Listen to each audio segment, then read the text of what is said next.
Welcome to Shoot Like a Girl, a podcast featuring interviews with extraordinary military women from around the world who push their limits on and off duty. I'm your host, Kate Stewart, and this is episode number 41. Today's guest is Chief Warrant Officer Lisa Kachanoski. Lisa has served in the Canadian Army Reserve for 25 years, and this past fall, she made history by becoming the first female appointed to Regimental Sergeant Major in the 5th Field Regiment's 140-year history. She has numerous international deployments to places like Bosnia, Jordan, and Latvia, and she has also participated in domestic deployments such as Op Palaci, which is support for the Parks Canada program to control avalanches in Rogers Pass, British Columbia. Steady, steady, nice and steady. Light, hill, cover. I'm a steamroller, baby. I'm a steamroller, baby. Just a rolling down the line. Just a rolling down the line. I'm a steamroller, baby. I'm a steamroller, baby. Just a rolling down the line. Just a rolling down the line. So you better get out of my way now. So you better get out of my way now. Before I roll all over you. Before I roll all over you. Lisa, welcome to the podcast. Thank you so much for being here today. Thanks for having me. I'm excited to do this discussion with you. I always like to start from the very beginning. So where did you grow up? I actually grew up on the island. I was born in Victoria. I was here until I was 10 years old, and then I moved to Nanaimo, where I was there until I was about 20. So I've been back and forth, so I'm a true island girl. And what sort of activities were you involved in when you were growing up? When I was younger, I liked to play outdoors all the time, so I was in the dirt playing when I was very young. When I got older, I really liked to mountain bike and to snowboard. And high school, I played basketball, and then I carried on playing basketball in university in Australia. I feel like it's a very sort of West Coast thing to be. What people here are so outdoorsy. Every time I go hiking, it's like, you know, families of little tiny kids and they're going up Mount Finlayson and stuff. And I guess since I grew up on the East Coast, we didn't really do anything like that when I was younger, but it's kind of cool to see all of, kayaking and mountain biking and hiking and all of the activities that go on out here. So do you have any military members in your family? I actually have a few. So my uncle, he is in the infantry with the Canadian Scottish Regiment. And also recently I've been researching a great uncle who was in the Coastal Battery in the 1940s, which is a predecessor to my unit, which is 5 Field. I don't have too much information about it yet because I'm working with our museum at 5 Field to find out all the information. But apparently he served with one of our ex-CO's family members as well. So it's really cool to have that artillery connection because my uncle is infantry and I'm artillery. So it's nice to see that the artillery is winning in my family. Yeah, that's a neat little bit of history and connection there. So did that play into you wanting to join the military at all, or what sort of led you down that path? It did not. So what happened is in high school, I had an information session from a recruiter, and he put up advertisements on the walls in our school. So I took one of those advertisements and I called the recruiter because I just wanted to do something challenging for the summer. And that's just how it went down, is I meant to go do something in the summer and then ended up 25 years later. So I always think back to, because I hear that of recruiters going to high schools, and I think back to when I was in high school, and I don't know if it was maybe just that the military was so far removed from what I thought I wanted to do at the time, or if we just didn't have any coming to our high school. But when I was growing up, it was just sort of not even considered to be an option at that time. I think at my high school, because it was in Nanaimo, my high school was very small. We only had 300 people in it, and there was many students in a higher grade who were part of the reserves, and I think that my school opened the door to having the recruiters come in. So I'm not sure if it was common, but it worked, and I still have many friends from high school who are in the military, so it was kind of a connection that way for us. It's such a good option, too, for younger people, because when you think about sort of a normal high school student and then the school year ends and they're putting out resumes and trying to find a summer job, and maybe some of the jobs kind of pay minimum wage and they're not the greatest, versus I'm looking at it from a Navy side, but joining the Navy and being able to go out on the coast, get paid, you're kind of on a plane the day after school finishes and doing all of these really neat experiences. So I think it's such a good option that some high school students might not even know about. Yeah, I totally agree. I honestly don't know why every high school person or student doesn't do it. It's opportunities that I don't think you can get anywhere else. Like even just like flying and going across Canada to do training and meeting other people. So it's a great opportunity. I wish they'd do more of it. Yeah, and so you mentioned you went to college in Australia. Tell me about that. Yeah, well, it was a student exchange program. So I started university in Nanaimo it was Malaspina College University at the time, which is now Vancouver Island University. And I did the exchange with Deakin University in Melbourne. So, it was just you pay to go to school here in Canada, and then you get a position down at whatever school you choose in whatever country. And I went and did that for a semester. So it was great. What made you choose Australia? Australia, I probably spent about 3 years traveling around the country. So when I was 20 years old, I went on a working holiday visa and traveled around Australia backpacking. And I just fell in love with the country. It's completely different than Canada. It's really, really hot. The plants are different. The animals are different. The beaches are amazing. And I take any opportunity to go back down there. When you were initially joining the military, how did you choose which trade to do? Or at the time, was that sort of the only option available to you?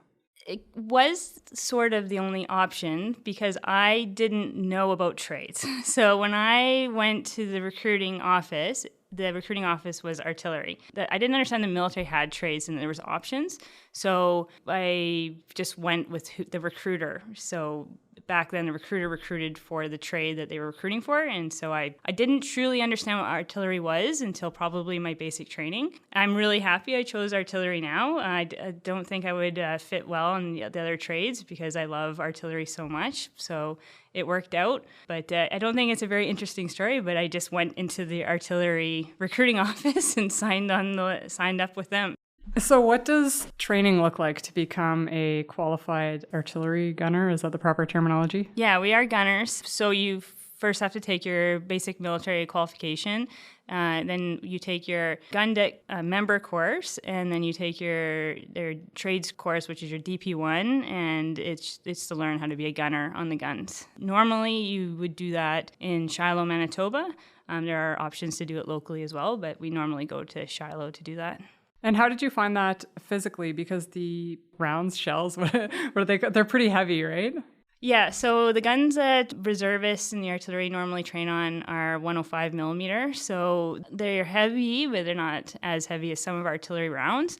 But it is physically demanding. The guns you have to physically move, so you have to be able to have physical endurance to do that. Jumping in and out of trucks is difficult as well. The program that I went through trained me to use my body to be able to meet the physical demands of artillery. Mm-hmm. And I'm sure being a West Coast kid, being active probably helped you out as well. Yeah, so I mean, I was quite athletic when I was younger. And then, so you deployed to Bosnia, at a pretty young age, didn't you? Yes, I went to Bosnia in 2000, and I was 19 years old. There was 7 of us that were deployed from my unit, so we went to join One Horse in Shiloh, Manitoba with the regular force, and it was a great opportunity that I got to have at a really young age. And how did you find that? Because when I look back, I guess maybe myself at 19 years old going on deployment, I don't know if I would have been in the headspace. I don't know if I would have been able to do that, but you were already in the military at the point, you're trained. What was that like for you? Yeah, at that time I'd been in the military for 2 years because I joined when I was 17. And because we went over with the group of us, I think I felt supported because it is a huge endeavor when you're 19. You go out and train. We had to train for quite a few, I think it was 6 months before we deployed. So we got to really integrate into the battery before we went. It was really eye-opening. When I was 19, we didn't have social media or access to information, so I didn't have a understanding of global issues at the time. So being able to be a part of something that Canada was embarking on, like peacekeeping, was extremely new to me, and everything was exciting. Every single skill and training that we did it was all exciting because I was so young and had never done anything like that before. So what was your role during that deployment? What would the daily routine look like? Yeah, for Bosnia, that was the second deployment or roto for our artillery being sent over. So we sent over a battery. So we sent six guns, went to Bosnia. My role in particular, I was the rank of gunner, which is essentially a trained private, but in the artillery world. I actually was employed as a driver for the ammo section, which is interesting because I technically didn't have my driver's license in Canada, so I had my learner's license. So I learned how to drive in Bosnia in really big trucks that are, they're called HLVWs, so they're like 10-ton trucks. So that my role was to drive these really big trucks to get the ammo to the guns when we were doing training exercises. When we weren't doing training exercises, we would be doing patrolling for peacekeeping or doing stabilization missions or objectives, sometimes humanitarian aid projects as well, depending on the time of year as well. And what was that like? Because like you said, you didn't have social media at the time. So now, when people are deployed, you've got your cell phone, you can FaceTime your family, you can send emails as much as you want. But back then, I think it was probably much different. It was different. I hand wrote my letters home to my friends and family. And we also had phone booths where we were allowed to sign up and make phone calls to call home. So it was very different. We did not have computers, or we had DVDs and we would watch movies sometimes. Yeah, it's so crazy when you think about the difference between now where everything is just at your fingertips. You can go to Africa and still have cell phone service and Wi-Fi and everything. And then it was just, like you said, a phone booth, which some people listening to this might not know what that is, and handwritten letters. After that deployment, then, is that when you did your traveling around to Australia? Yeah, so when I returned back from Bosnia, I was working full time when I was 19. I just turned 20 when I came home, and it was hard to integrate back without working full time with the friends that I had made when I was in Bosnia. So what I did is I took some time off and I went down to Australia for a year and did a working holiday visa to just have some excitement and fun again. And then after that, did you take a full-time job with the military, or did you work on the civvy side? I continued traveling. So I came back home after Australia, and I was still a reservist, so I would meet my minimum requirements to parade and keep my status, and then I would go traveling. So I went to England and New Zealand and Scotland and Thailand, and I just continued to travel and come back home and work, and then go continue in the reserves, and then go back traveling. And what was your favorite spot to travel to? It's always Australia. It'll never change. Is that if you could move anywhere in the world, it would be Australia? I love Australia, yeah. Nice. I have not been there yet, but hopefully someday Australia and New Zealand. Yeah, it's very nice there. I guess after that, then your next deployment would be to Jordan, or did you do some domestic stuff? I did do domestic operations in 2010/2011. I did Op Palaci, where it was the avalanche control in Rogers Pass. When the reason why I was deployed was not necessarily for the avalanche control, but I was the technical warrant to do the transition data because we were switching guns, because we were using our old C1 Hausers up in Rogers Pass, but they were wearing down, and we needed to calculate gun firing data for our C3 guns. So I went up to go do that. That's a really neat thing that I think a lot of Canadians, maybe even some people that are in the military, they don't know about that. And I think it's really neat because I've seen, videos of it and read a few articles. But for those who don't know, can you give sort of a quick little blurb about what that is, like when it started and why it started, and sort of essentially what you guys do on a daily basis there? Yeah, Op Palaci is a domestic operations that the Royal Canadian Artillery has been doing since 1961 in collaboration with Parks Canada. The role is to keep the highway and the railway open all year round. And in the winter, because it's in the mountains, the snow builds up. So the artillery sends 2 guns up and will deploy usually at nighttime to what they call gun rings, which are located all alongside the highway. There's 17 of them, and they will leapfrog, working with Parks Canada to shoot at trigger points or targets to create small avalanches so that big avalanches won't occur, causing the road to close or have an avalanche while there's users on the road or the railway. So it's been, and the troops actually live up on the mountain. They live up in Rogers Pass. They're with Parks Canada. So it's a partnership that's been going on for many years. And is it always the same unit that goes there, or is it sort of a mix between Reg and Reserve Force? It used to be just one horse's mission, and reservists would augment when they didn't have enough people to do it.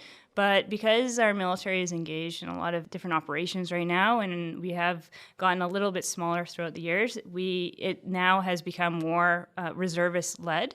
So our troops in the reserves do have many opportunities now to go and be in either leadership roles or to be gunners up there to do it. So it changes who's the lead, but it has been reservists in the past couple of years doing it. Okay, really neat. Yeah, I kind of love looking at the pictures of that. It's just such a cool thing, I find. And then did you take part in any of the other domestic operations that have gone on in Canada? Yeah, I've done Op Palaci, which is our floods and fires. So I'm part of a program that works with Joint Task Force Pacific.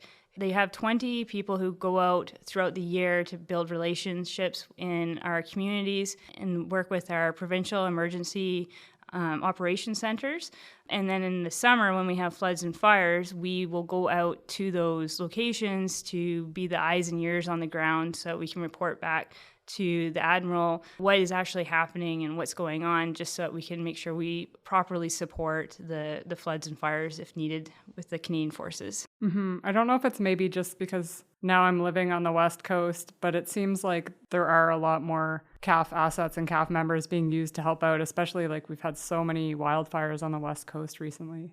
Yeah, we have had some severe droughts, and what's happening is that we are having severe wildfires that are sometimes not manageable within the provincial resources. I know in recent years, the province has been using other assets from other provinces, or even has had international firefighters come in and help. Unfortunately, sometimes the wildfires do get really out of control and the military has had to go in. So we were there previous years, and we have sent, last year we were able to send an entire support team that was just reservists, which was really great for BC. Unfortunately, the wildfires are going to be probably normal for our province, and it probably will be that we are continuing to support that cause. So say you're a reservist and you volunteer to go help out with the wildfires. What sort of workups or training do they get in order to do that? If there's a call out for troops to go and help out with the wildfires, normally that means that they're going to do something called mop up. So they'll go and do the hot spots out in the bush that need to be stamped out. And to get that training, they have to have their basic training to be eligible for it. And then they go do something called S100, which is basic firefighting skills. I don't actually have the training myself, but it's a prerequisite so they can go out and do the mop up drills dictated by BC Wildfire. And so where, during this journey of being in the military and traveling, when did you become a paramedic? So I just wanted to have a new challenge, and it was in 2013 that I wanted to do something new. And the emergency medical response course that the Justice Institute provides gives you in the door to be a paramedic. So I thought I would just try it out. So it's only a 3-week course. So I just went and took it. I fell in love with the skills and what it could potentially offer the community. And so then I went and took my primary care paramedic course, and at the end of 2013, and I got hired by BC Ambulance. What do you enjoy the most about being a paramedic? The thing I like the most is when we're being sent out to somebody, it means that they've called 911 and they're probably having the worst day of their life. I like being able to go in and show them that I care, and then I can take care of them and help them through that emergency that they're having. And I'm sure there's probably some pretty useful things that you learned in the military that you could apply while you're doing your paramedic job and vice versa. So what are some examples of those? I think two main examples are, the first one is stress. So sometimes when you're a paramedic, you're in a life or death situation, and it can be extremely stressful. So being able to work through that stress and to do the drills that are needed to help that person get through that or to save their life. The military has really given me the tools to be able to manage that stress for myself, to get the job done. And the second thing I think the military has helped me do is to manage a team. So if I have my partner, another paramedic there, or I have firefighters there helping me with a difficult situation, I'm able to delegate and to relay what I need done really effectively, because the military has given me those tools to be able to do a task like that. So it's really helped me work through that would be a stressful situation as well. So Yeah, I think it's, people don't realize how much the military sort of helps you in those situations, because I was reading, I think it was like Commander's Commendations or something online, and I was reading through all of them, and there were so many for military members that, came to the assistance of someone who was stabbed or someone who was shot or a vehicle accident or pulled someone out of a vehicle when it was on fire. All of these things that all of these military members did, and I'm sure there's civilians out there who would do that as well, but I think for the military, it's just kind of built into us to act. For the most part, we have first aid, and some have some more advanced, like medical first responder or TCCC and things like that can be really applied in the outside world. Yeah, I absolutely agree with that. I think that a military member won't just stand by, and I think that stepping in and taking care of that situation is ingrained in us, and we want to do that, and I think that's why we are in the military, is because we want to serve the community, and I think that going and helping people is something that I think most people want to do in the military. And so another deployment, which I think is very interesting, and I've interviewed a couple of women who are on it, is the deployment to Jordan. So when did you go there?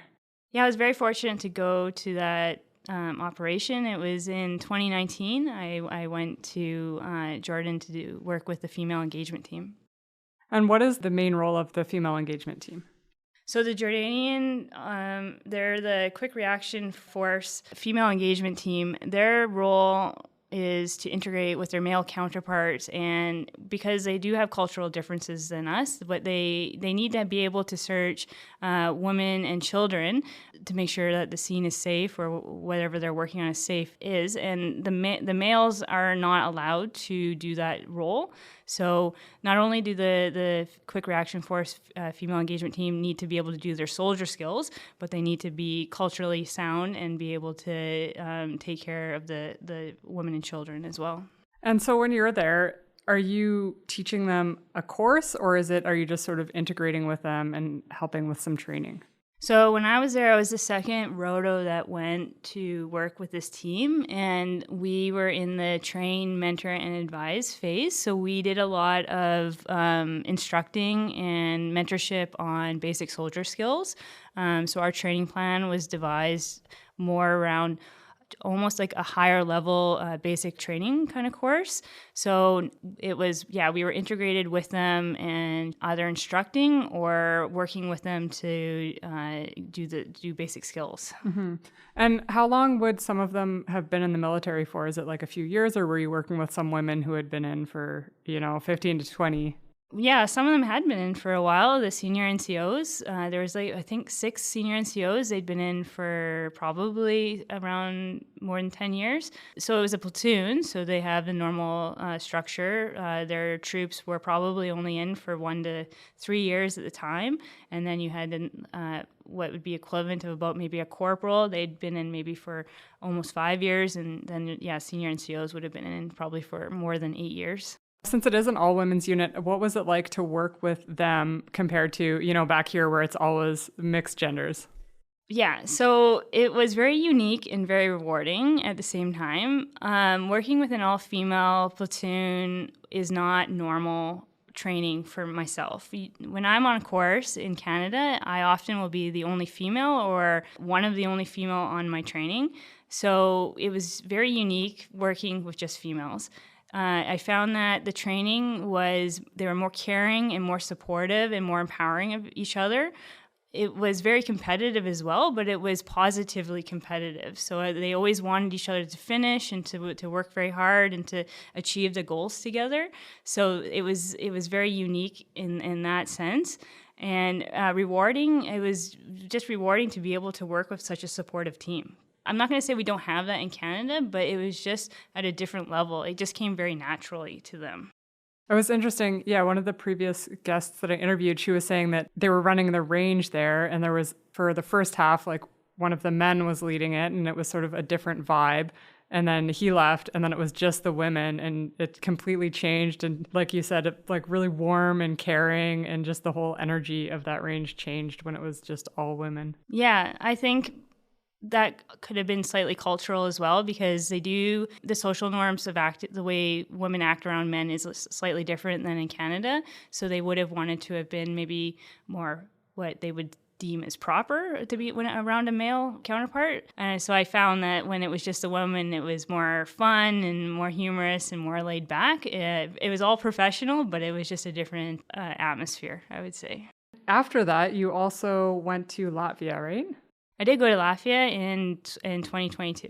How do you balance all of these deployments with your civilian job as a paramedic? Yes, so I do a lot of military. BC Emergency Health Services policy is extremely supportive of reservists, so I can take off time to go do my military commitments. I just work with my supervisor, and they extremely supportive. I can't speak highly enough of this employer.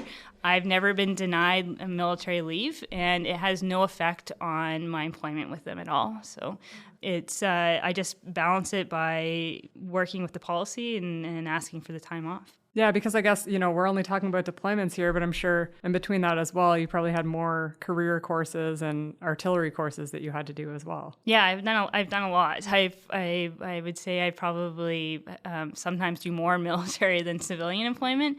But yeah, my direct supervisor is very, very supportive, and my manager very supportive. So it's written in our union to have unlimited military leave, and I've never had a problem trying to get that. Yeah, that is good to have employers that offer that, because you hear sometimes I go on Reddit and sort of read what people are saying. And some civilians, they can't get the time off to take their career courses, so it's very difficult for them to progress in whatever their trade is. So it's a little disheartening to hear those things sometimes. Yeah, it is really disheartening, because I think that the Canadian Armed Forces is a really important endeavor by Canada, and having an employer like BC Ambulance be so supportive is amazing. And also my shift pattern is 4 on, 4 off, so it gives me a lot of flexibility to be able to parade or do extra things on my days off with the military. So it's a good employer. Maybe other employers can see the benefit of allowing their members more time in the military too. Like we were talking about earlier, they'll take back those skills, leadership lessons and all of those skills from the military and back into their civilian job. So, a bonus in that way as well. Yeah, especially with leadership, and like I said, dealing with stress and how to manage my own personal stress. So there's lots of benefits that the military gives us that can work with our civilian employers too. Canada has recently announced that they're going to send more troops to Latvia. So can you give us a little explanation of what the mission is in Latvia and what your role was when you were deployed there? Yeah, so it's Op Reassurance is the operation that Canada is doing in Latvia, and it's to deter and, if necessary, defend Latvia if there's Russian aggression. As we know, Russia is at war with Ukraine right now, and the surrounding countries have asked for NATO support to make sure that their countries are safe and, if needed, to be there if something was to happen. Canada right now is looking to put in a brigade, which is quite a few more soldiers than what we have there now. We work in a multi-coalition battle group with 11 other countries that are from NATO. My role there was the influence activities liaison officer, so I would be doing all the public displays, vehicle displays, just showing support to the communities, showing why NATO is there, what NATO has to offer, and doing any important visits as well from high-ranking members. And what was that like working with so many different nations? It was amazing. There was challenges. Some people don't speak English and some people do, and we all have different equipment and we all have different skills and different ways of doing things. So it was a really good learning experience on how to work with so many different countries at the same time when we're doing our exercises. So it was very exciting. Did you ever encounter any men that are very resistant to women in higher up positions or positions of power in any of your deployments, I guess? Yes, because Canada's culture is very supportive of women and having equality and diversity within all aspects of Canadian culture.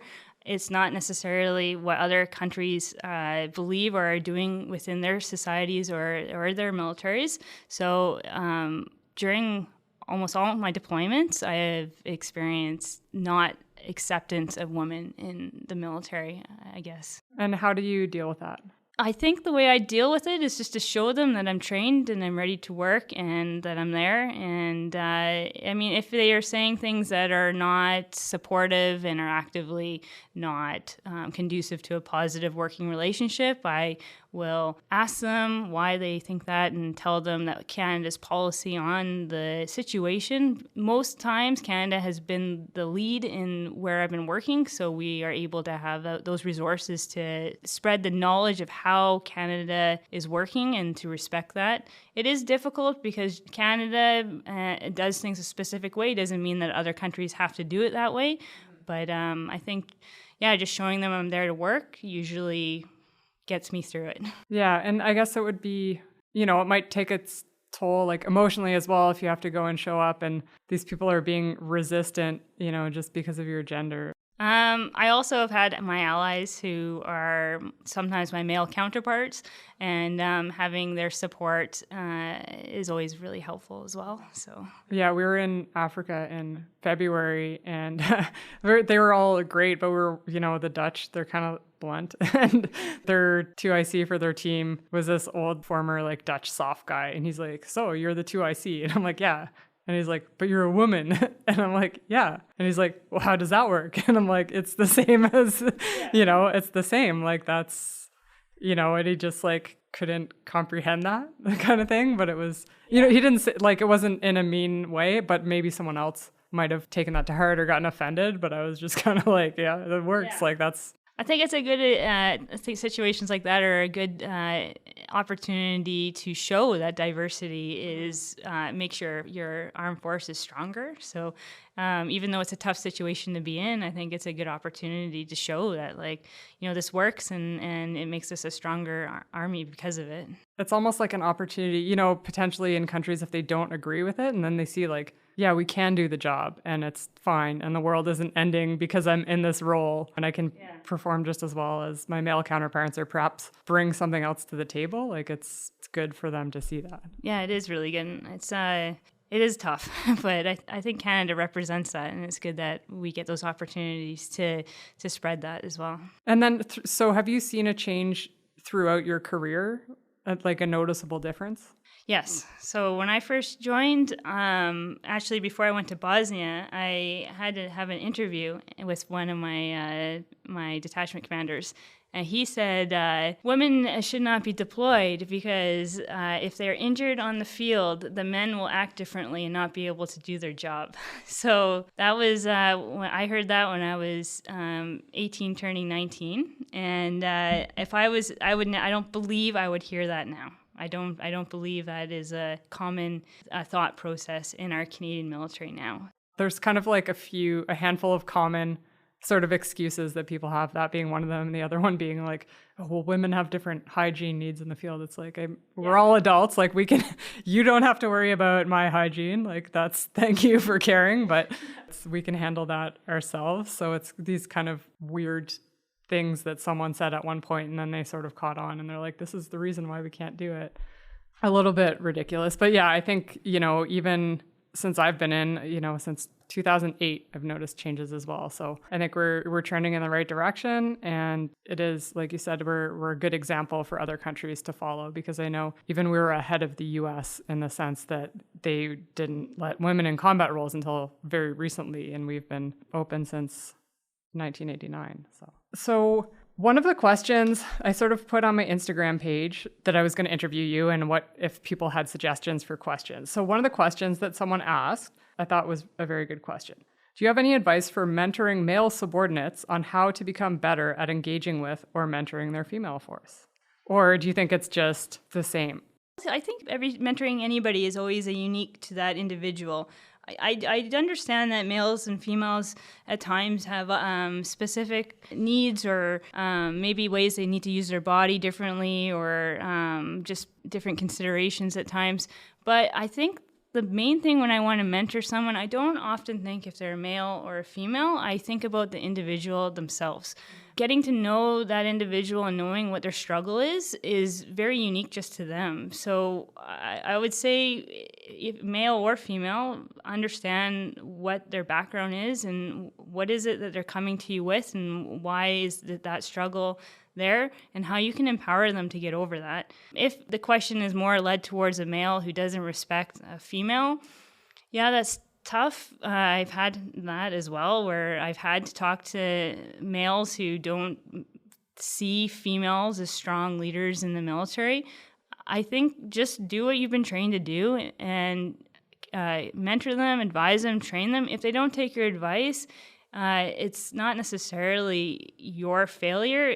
There's still cultural issues within our military that we're still striving to work towards, and it's not going to be perfect every time. But I mean, if you're in a leadership role, you have a job to do, and you should do it. If you really need to connect to an individual, regardless if they're male or female, and you're unable to make that connection to help them, to mentor them, it's okay to ask someone else to either help you advise them or to get someone else to advise them. So I look for all those different tools when mentoring anybody, regardless of gender, in the military.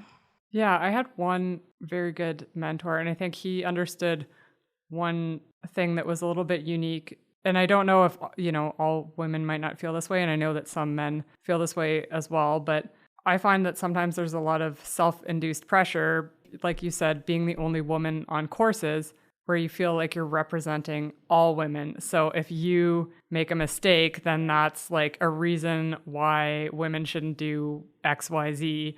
Or, like, oh, well, women can't do this because she couldn't do that. Or, and I sort of get spun up with all these thoughts. And I had a really good mentor who was very good at sort of calming me down. I didn't externalize that a lot, but he knew that I put that pressure on myself. And I know there's there's men that have a lot of self-induced pressure as well on certain courses. But that could be, especially if someone is the only woman on a course, it's like they probably have that extra pressure on themselves.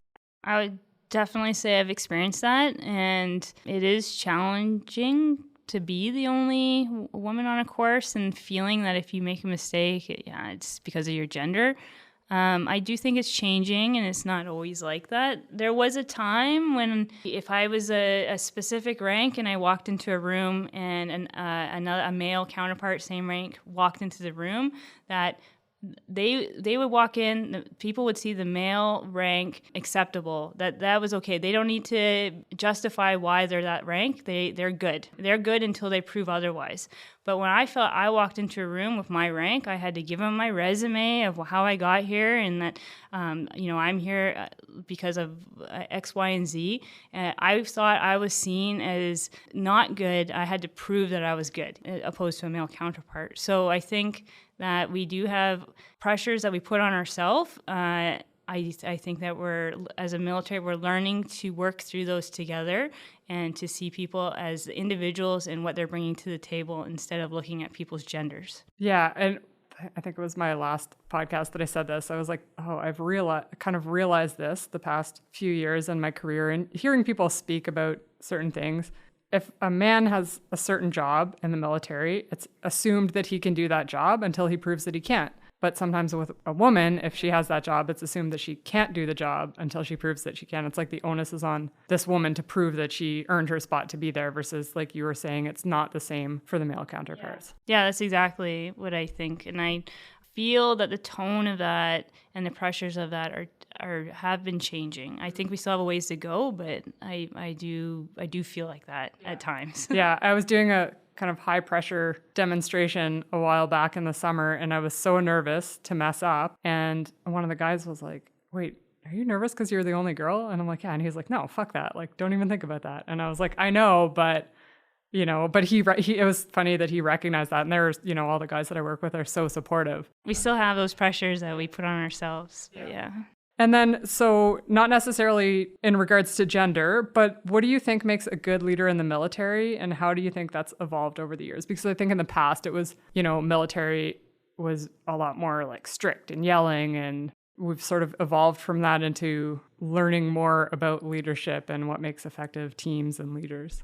Yeah, I agree that it used to be like that for sure. I think that a good military leader in today's army is someone who is present. And with that, I mean, understanding with where the Canadian Armed Forces is going in the direction that they're moving in, what operations we're engaged in, what type of training we have, and being able to take that knowledge and connect it with their troops and their members with their ambitions and goals, and creating that link. And being able to empower them to not only meet their own goals, but to meet the organizational goals at the same time. And I think it's a tough role because, to be at this level and to constantly be aware of everything and to try to get to know your troops and understand their struggles and what they need, it's a lot. But I think that if we're able to know our troops and empower them, that our leaders are doing the job properly. I sort of read a lot about you beforehand, and I looked at your resume, and I'm like, you've done so much. You've done all these different deployments. You've done domestic deployments as well. If you were to pick sort of the top 3 highlights of your career, what would they be? Well, recently, obviously, it's becoming Regimental Sergeant Major of my unit, 5-Field Royal Canadian Artillery. Because I've been with them for 25 years, when I was young, I never would have thought I was going to ever be able to be in this position. So that's a huge highlight that I'm able to represent the unit and be the first female in 140 years to do this role. So that's a huge highlight. My other highlight would be going to Bosnia. It was my favorite tour. I had a lot of fun. I think it was probably because everything was so new and exciting for me then, and maybe because of my rank, because I was only a gunner. I got to not have as many responsibilities and have more fun. And I think that my third highlight would be... We can just do 2. That's fine. Let's just do 2. Yeah. And then, so being an RSM, how many years does that normally last for? Oh, it's usually 3 years, but because of the way the militaries are right now, we don't necessarily have the backfill, so it could be maybe 3 to 5 years now. Would you retire after that, or are there other jobs that you would go into? After being Regimental Sergeant Major, it's because people are becoming that rank sort of or position younger in their years. Now you either move on to brigade or div in those roles, or you can commission to officer. Some people retire, but mostly now people are moving on to other roles. Is there anything else that you think would be a good topic to talk about, or do you have any really memorable deployment stories? I just went to Trinidad. Did you? So we can talk about that. Yeah, I went to Trinidad to instruct on women and gender perspectives in the armed forces. So how did that go? So it went really well. I went there for 10 days. The course was 1 week. It's teaching in the Caribbean, so all the different Caribbean islands. It's the first course that they had embarked to. Trinidad and Tobago wants to put the woman initiative into their national action plan, and they're modeling it after Canada's national action plan for women, peace and security. So it was how to build their policies around that initiative. Mm-hmm. I'm also interested because things like that, I feel like I saw a picture of that. And then also there have been various meetings or, trips to Africa that I've seen talking about women and in the military and defense. And I'm always curious about, how do they pick who gets to go and what qualifications do you need in order to do something like that? So the qualifications for that, we had we had 5 instructors who went. My eligibility was mostly because I am a female regimental sergeant major in combat arms, but the other instructors had the gender advisor course and gender focal point course, which is taught by NATO, I think, in Germany. Actually, one of the other instructors is taking this in university, is writing a thesis about it. So it is pretty high level education, but as women, we experience a lot of the initiatives that Canada has put in place, and we can speak to our own experiences as well. So being eligible, I think if you want to go, you just need to put your hand up, I guess, and try and find the organizer and see if you can get on to the deployment. Network with the right people, I guess.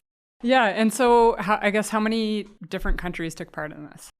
17. And what did you learn from them? Like, what are their biggest barriers when it comes to this sort of thing? Well, each country has a different barrier. I would say the fact that they don't have national action plans, so they don't have the support of their government yet. It is a thought, and they're trying to get there. But some of the militaries are not as funded. They don't have as many women in roles that are not administrative or in the medical field. So it's harder for their male counterparts to see that initiative as being important. Accommodation, so like housing and like bathroom facilities is a major issue for some of the countries as well, because they don't want to shower in front of the males, and there wasn't areas for them to safely do that. And another thing is safety as well. They didn't feel it was safe for females to be embedded with their male counterparts. So there's a lot of barriers that each country was experiencing that I feel we have moved past in Canada. So it was interesting to hear all the different barriers that I wasn't aware of. Mm-hmm. Do you have any more of those trips coming up, or is it sort of focused on your RSM duties? Yeah, the RSM duties are kind of demanding, so I really want to focus on my unit and my members and just recruiting and retention. So going on these courses and instructing on them it's very important, but I think I'll limit it to maybe only once a year. But yeah, there are more. They're going to the Philippines, and I think they're going to do Chile or Argentina, or there's lots of initiatives out there. So there's lots of opportunities in the military for everything right now. So. There are so many opportunities out there, and this isn't a plug, but I have the CAF app on my phone, and I'm always looking at the Can4Gens, because sometimes I do things and people are like, well, how did you hear about that? Or like, how do you even know about this? And I'm like, Can4Gen came out, there's this course coming up, or this opportunity to do this thing that's not necessarily a trade, but like a subspecialty or something like that, some interesting course, and anyone can do it and you can just apply for it. But if you don't look through those and sort of put yourself out there, then you're never going to know. Yeah, I agree. That's what I tell my troops. I said, if you want something, go get it, because the opportunities are there. Especially right now, we have so many objectives and missions and opportunities that if you're in good standing and you're putting your best foot forward, I think that you can probably do anything you want in the military right now. Yeah, absolutely. And my final question, what advice would you give to women looking to join the military?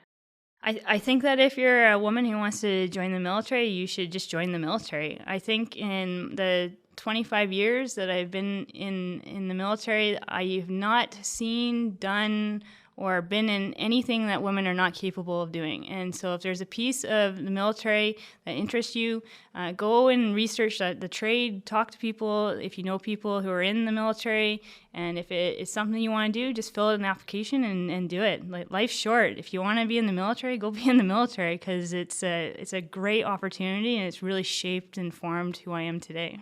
Awesome. Well, Lisa, thank you so much for your time today. You've had such an exciting career, and I really appreciate it. Thanks for having me here. This was really good to be able to discuss all of this. Thank you for listening. The biggest way to help support this podcast is to leave a rating and review on your Apple Podcasts and Spotify apps. You can also visit my Instagram page at shootlikeagirlpodcast to see photos from the guests, keep up to date with the podcast, and find out about any merchandise releases.